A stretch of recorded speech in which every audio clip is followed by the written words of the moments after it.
শিৱসাগৰৰ ৩৭ নং ৰাষ্ট্ৰীয় ঘাইপথত এগৰাকী কৃষকৰ ব্যতিক্ৰমী প্ৰতিবাদ। ৰাষ্ট্ৰীয় ঘাইপথৰ মাজত বহি এককভাৱে প্ৰতিবাদত বহে আশৈফুটীয়াৰ অৰুণ বৰা নামৰ কৃষকজন। ইপিনে অৰুণ বৰাৰ লগত এই প্ৰতিবাদত সহযোগ কৰে তেওঁৰ ৫ বছৰীয়া কন্যাও। কা আন্দোলনত পুলিচৰ গুলীত শ্বহীদ হোৱা পঞ্চশ্বহীদক স্মৰণ কৰি তেওঁলোকৰ ন্যায় প্ৰাপ্তিৰ বাবে প্ৰতিবাদস্থলীত ৫ গছি চাকি জ্বলাই প্ৰতিবাদত বহে। প্ৰতিবাদ কৰিছে কোন স্কুলত পঢ়া? কৈ দিয়া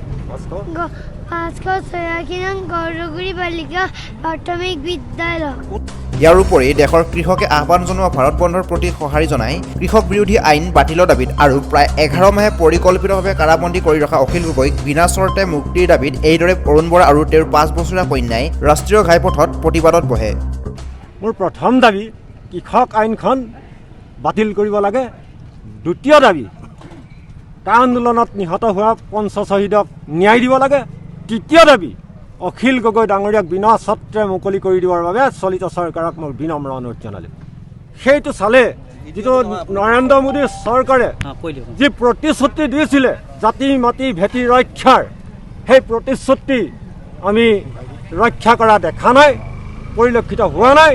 গতিকে তেখেতৰ যি বক্তব্য, তেখেতৰ বক্তব্য আমি পুনৰ আগুৱাই নিবৰ কাৰণেহে আজি এই ৰাজপথত বহিছোঁ। পিছত শিৱসাগৰ আৰক্ষীয়ে পিতৃ কন্যাক প্ৰতিবাদস্থলীৰ পৰা উঠাই শিৱসাগৰ সদৰ আৰক্ষী থানালৈ লৈ যায়।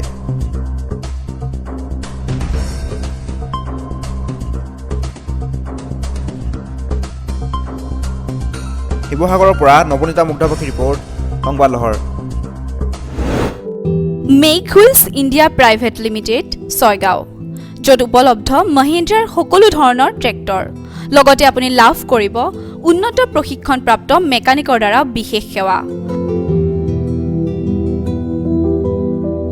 আহক ছয়গাঁওস্থিত মেক হুইলছলৈ আৰু ক্ৰয় কৰক আপোনাৰ মহিন্দ্ৰাৰ মন পচন্দৰ ট্ৰেক্টৰখন।